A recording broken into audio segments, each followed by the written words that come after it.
Praise the lord. దేవునికి మహిమ కలుగును గాక.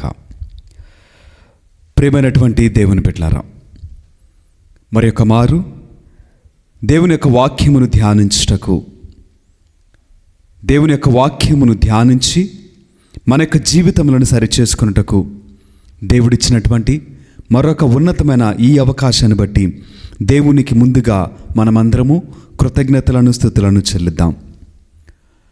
ఈనాటి మన ధ్యానాంశముగా మత్తయి సువార్త 19వ అధ్యాయము 16వ వచనము ఒకసారి చదువుకుందాం. అంతటా ఒక యువకుడు యేసును సమీపించి, బోధకుడా, నిత్య జీవం పొందుటకు నేను చేయవలసిన మంచి పని ఏమి అని ప్రశ్నించాను. చదువుకున్నటువంటి ఈ వాక్యములో ఒక యవనస్తుడు యేసుక్రీస్తు వారిని సమీపించి, నిత్య జీవాన్ని పొందుటకు నేను చేయవలసిన మంచి పని ఏమిటి అని అడిగాడండి. మన ధ్యానాంశముగా మంచి పని ఏమిటి? మనందరికీ తెలుసు మంచి ఏంటి, చెడు ఏంటి అని. అయితే మంచికి చక్కటి ఉదాహరణ ఎవరు అనంటే సాక్షాత్తు దేవుడే. దేవుడు మంచివాడు.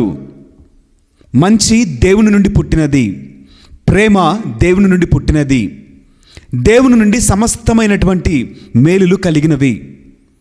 ఆయన మాత్రమే మంచికి ప్రతిరూపముగా ఉన్నాడు, మంచికి నిదర్శనముగా ఉన్నాడు. God is only good. ఆయన తప్ప ఇంకేది కూడా మంచిది లేదు. అయితే ఒక మనుష్యుడు మంచిగా జీవించాలి అని అంటే ఆయన ప్రకారము జీవిస్తే మంచిగా ఉన్నట్లు. ఆయన చెప్పింది చేస్తే, ఆయనను సంతోషపరిస్తే అది మంచి పని అయినట్లు. మనము చేసినటువంటి పని ఎవరికి నొప్పించకుండా, ఎవరికి ఇబ్బంది కలిగించకుండా, ఎవరిని అవమానపరచకుండా, ఎవరిది ఆశించకుండా మనము సంతోషపడేటువంటి దానినే మంచి పని అని మనము చెప్పొచ్చండి. ప్రతి మనిషి కూడా తనకు తానుగా అనుకుంటాడు కదా, నేను ప్రతిదినము మంచినే చేస్తున్నా, మంచి మాత్రమే మాట్లాడుతున్నా, మంచి క్రియలనే చేస్తున్నాను, అనేక మందికి సహాయం చేస్తున్నా అని చెప్పి మనుషులు వారికి వారుగా మంచివారమని సర్టిఫికేట్ వాళ్ళు ఇచ్చేసుకుంటారు. వారికి వారిగానే గొప్పలు చెప్పుకుంటారు. అయితే మనము కరెక్ట్గా ఆలోచన చేస్తే నిజముగా మనము మంచి చేస్తున్నామా? మంచి చేస్తున్నాము అని అనుకుంటూ కీడు చేస్తున్నామా? తెలియకనే కీడు చేస్తున్నామా? అవమానిస్తున్నామా? తీర్పు తీరుస్తున్నామా? విడదీస్తున్నామా? ఆలోచించేద్దామండి. ఎందుకంటే మనము ఆరాధించేటువంటి దేవుడు మంచి దేవుడై ఉన్నాడు. మంచి ఆయన నుండి పుట్టినది. మనము ఆయనను సంతోషపెట్టేటువంటి జీవితాన్ని జీవిస్తే మనము కూడా మంచి పని చేసిన వారమే. అయితే నేటి వాక్యములో ఆ యవనస్తుడు అడిగినటువంటి మాట ఏంటి అని అంటే, నిత్య జీవం పొందుటకు నేను చేయవలసిన మంచి పని ఏమిటి అంటే, తను ఆశపడుతున్నాడు కదా, నిత్య జీవాన్ని నేను పొందుకోవాలి, పరలోక రాజ్యం చేరాలి, అందుకు చేయవలసిన మంచి పని ఏంటి? ఒకరేమో కొన్ని విషయాలలో మంచిగా జీవిస్తారు, మరికొంతమంది మరికొన్ని విషయాలలో మంచిగా ఉంటారు. అయితే మనము అన్ని విషయాలలో పరిపూర్ణత కలిగిన వారమై, అన్ని విషయములలో మంచివారము అనిపించుకునేటువంటి జీవితాన్ని మనము జీవించాలి. మనం ఒకసారి యేసుక్రీస్తు వారి జీవితాన్ని ఉదాహరణగా తీసుకుంటే, ఆయన దేవుని భక్తి యందు పెద్దల ఎడల గౌరవ మర్యాదలు కలిగి ఆయన జీవిస్తూ ఎదిగాడంట. అంటే ఇక్కడ అనేక మందిని దేవుణ్ణి సంతోషపెట్టడానికి అన్ని విధాలైనటువంటి కార్యాలు చేస్తాం. మరి మనుషులు ఎదుట మనలను గురించి మనుషులు కూడా మంచి చెప్పాలి. ఇదిగో పలానా వ్యక్తి మంచివాడు, మంచి పనులు చేశాడు, మంచిగా జీవించాడు గౌరవించేవాడు, సహాయం చేసేవాడు, మర్యాదపూర్వకంగా జీవించాడని మనుషులు కూడా మనలను గురించి సాక్ష్యము ఇవ్వాలి. అయితే నిన్ను గురించి ఈ లోకంలో ఎవరైనా సరే మంచివాడివి, మంచి వ్యక్తివి, మంచి ఆలోచన కలిగిన వ్యక్తివి, మంచి క్రియలు చేస్తున్నావని, మంచి ప్రవర్తన కలిగి ఉన్నావని, విధేయత కలిగి ఉన్నావని, గౌరవ మర్యాదలు కలిగి ఉన్నావని, ఒక మంచి పౌరుడిగా జీవిస్తున్నావని ఈ లోకంలో నిన్ను గురించి ఎంతమంది సాక్ష్యం ఇస్తారు? సరే, లోకం గురించి పక్కన పెట్టండి. మన కుటుంబ సభ్యులే మనల్ని గురించి సాక్ష్యం ఇస్తారా? ఎస్, నా పిల్లలు మంచివారని, ఎస్, మా అమ్మ మా నాన్న మంచివారని, నా స్నేహితులు మా బంధుమిత్రులు మంచివారని మన ఇంటి వారే, మనకు చెందినటువంటి వారే సాక్ష్యం ఇస్తారా? అంటే నిజం మాట్లాడితే, గుండె మీద చేసుకుని మాట్లాడితే మన ఇంట్లో వాళ్ళు మన గురించి మంచివారు అని సాక్ష్యం ఇవ్వరు. ఎవరు కూడా సర్టిఫికెట్ ఇవ్వరు మన గురించి. కారణం ఏంటి అంటే, ఏదో ఒక రూపంలో తప్పు చేస్తూనే ఉన్నాం, ఏదో ఒక రూపంలో ఎవరో ఒకరి గురించి మాట్లాడుతూనే ఉన్నాం, ఎవరో ఒకరిని గురించి తీర్పు తీరుస్తూనే ఉన్నాం, ఎవరో ఒకరిని నిందిస్తూనే ఉన్నాం, అవమానపరుస్తూనే ఉన్నాం, చేయకూడనివి చేస్తూనే ఉన్నాం. అయితే బైబిల్ గ్రంథంలో మనకు కొన్ని చక్కటి ఉదాహరణలు ఉన్నాయండి. మంచి పని అని మనం దేనిని పిలవచ్చు అని కొన్ని ఉదాహరణలు మనం చూసినట్లయితే చూడండి. పాపాత్మురాలు, వ్యభిచారం చేస్తూ ఉన్నటువంటి స్త్రీ, ఆమె చేసిన మంచి పని ఏంటి అంటే, తను యేసయ్య పాదముల వద్ద కూర్చొని ఆయన పాదములను కడిగెను. చూడండి, విలువైనటువంటి తన కన్నీటితోటి యేసుక్రీస్తు వారి పాదాలను కడిగింది. ఇది మంచి పని. ఎందుకు మంచి పని అయింది అంటే, ఆమె పాదాలు కడిగేటువంటి సమయంలో ఏం మాట్లాడలా, యేసుక్రీస్తు వారు ఏం మాట్లాడలా, ఇద్దరు మౌనంగా ఉన్నారు. అయితే చివరిగా యేసయ్య మాట్లాడటం మొదలుపెట్టాడు. ఏమని మాట్లాడాడు అంటే, కుమార్తె, నీ పాపములన్నీ కూడా క్షమింపబడినవమ్మా, సమాధానంతో వెళ్ళమ్మా, ఇక నుంచి నెమ్మది కలిగి జీవించమ్మా అని యేసుక్రీస్తు వారే అభినందించేటువంటి పని ఆమె చేసింది. పాదములను కడుగుట మంచి పనిగా ఎంచబడుతుంది. అటు తర్వాత మనం చూసినట్లయితే మంచి సమరయుడు. మంచి సమరయుడు చేసినటువంటిది ఏంటి? మంచి పని, చెడ్డ పని అంటే మంచి పని. ఆ మంచి పని అనేటువంటిది ఎవరు గుర్తించారు?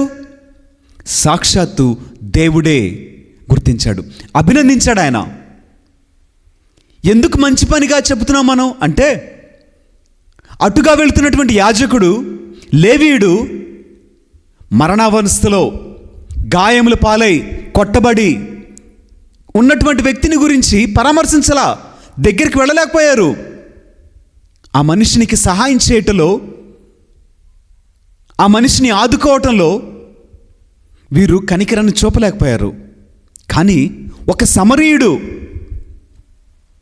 యూదుడు కానటువంటి వ్యక్తి ఏం చేశాడండి అంటే, తనకున్నటువంటి పనులన్నింటినీ ఆపుకొని ముందుగా ఆ మనిషి దగ్గరికి వెళ్ళి ఆ మనిషిని గాయాలు కట్టుకట్టి వెంటనే వైద్యురాలి దగ్గర తీసుకెళ్ళాడండి.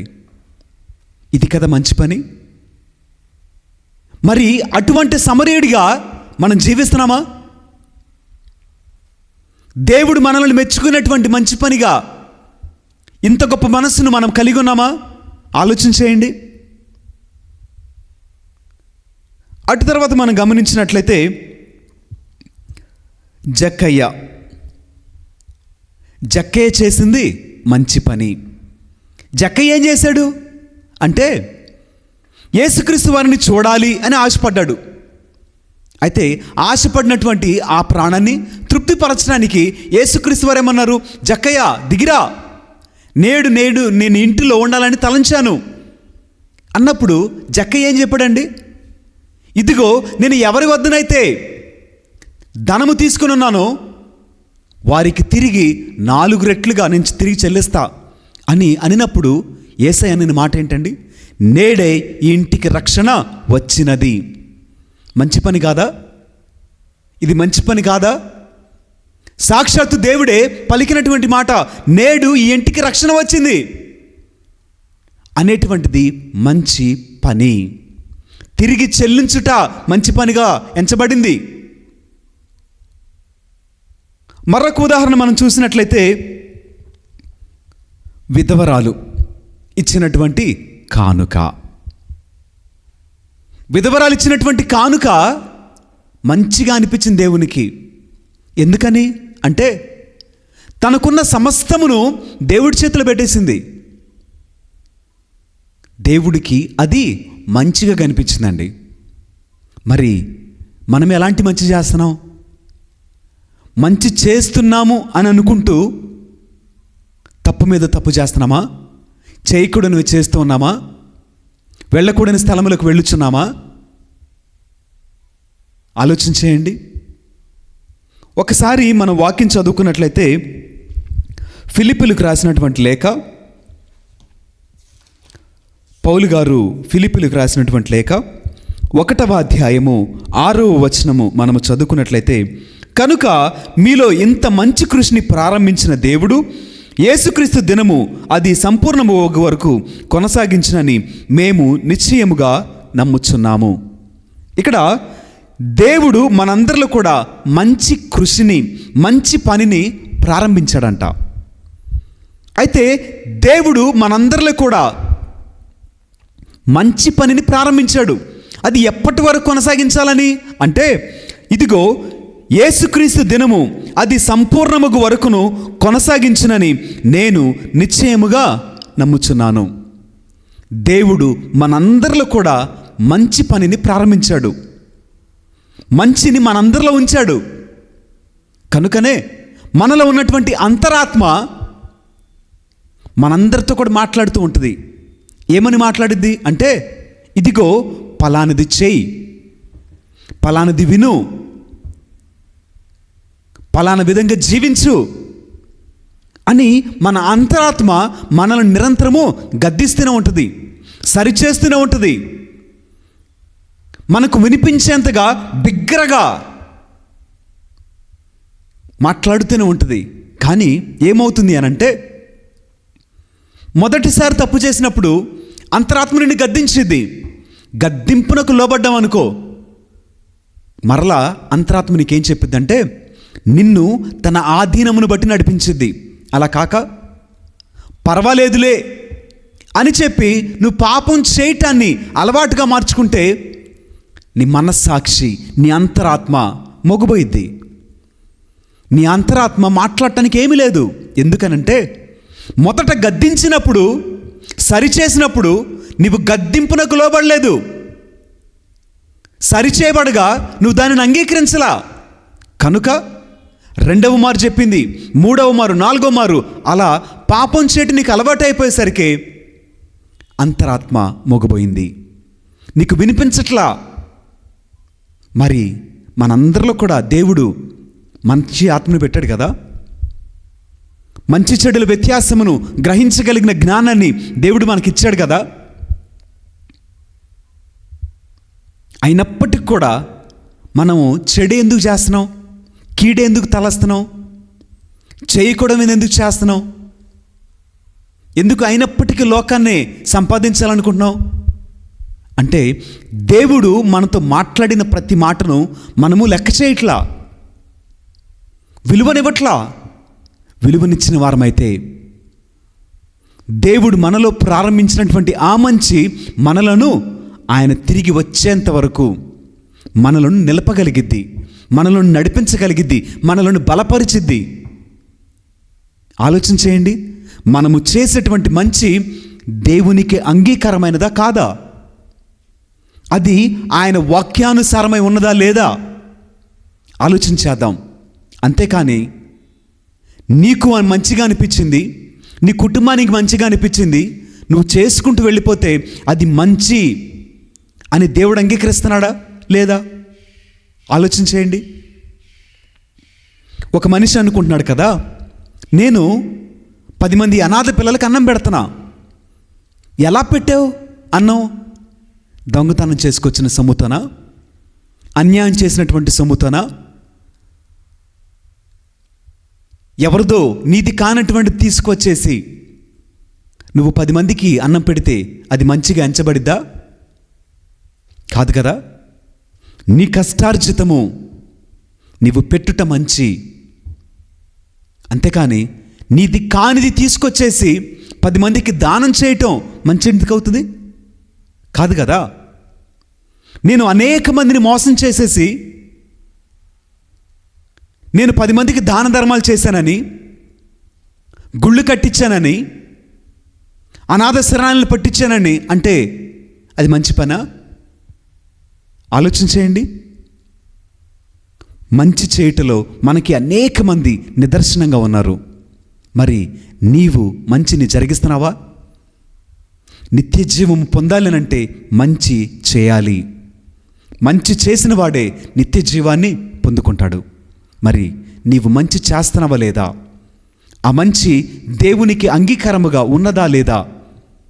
అది ఆయన వాక్యానుసారమైన మంచిగా ఉన్నదా లేదా ఆలోచన చేద్దాం. ఆలోచన చేసి మనమందరము కూడా మంచి చేయటానికి ప్రేరణ పొందుకుందాం. మంచి చేయటానికి ప్రయాసపడదాం. మంచి చేయుటలో మనము క్రైస్తవులమని నిరూపిద్దాం. తద్వారా మనందరిని గురించి మన రక్షకుడైనటువంటి దేవుడు ఆనందించలాగున మనము జీవిద్దాం. దేవుడు మనందరినీ కూడా బహు గొప్పగా దీవించునుగాక. ఆమేన్.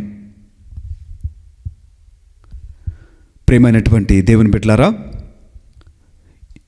ఈ యొక్క వాక్యము మీ అందరికీ ఆశీర్వాదకరముగా, మిమ్మల్ని బలపరిచే విధముగా, మీకు మేలుకరముగా ఉన్నది అని మీరు అనుకున్నట్లయితే వాక్యమును మరికొంతమందికి పంపించడానికి ప్రయత్నం చేయండి.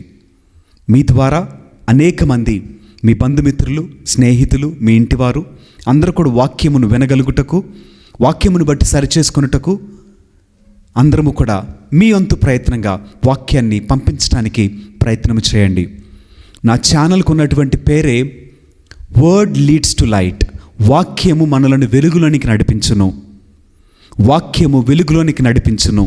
కనుక మనము నడుస్తూ మనము అనేక మందిని వెలుగులోనికి నడిపిద్దాం.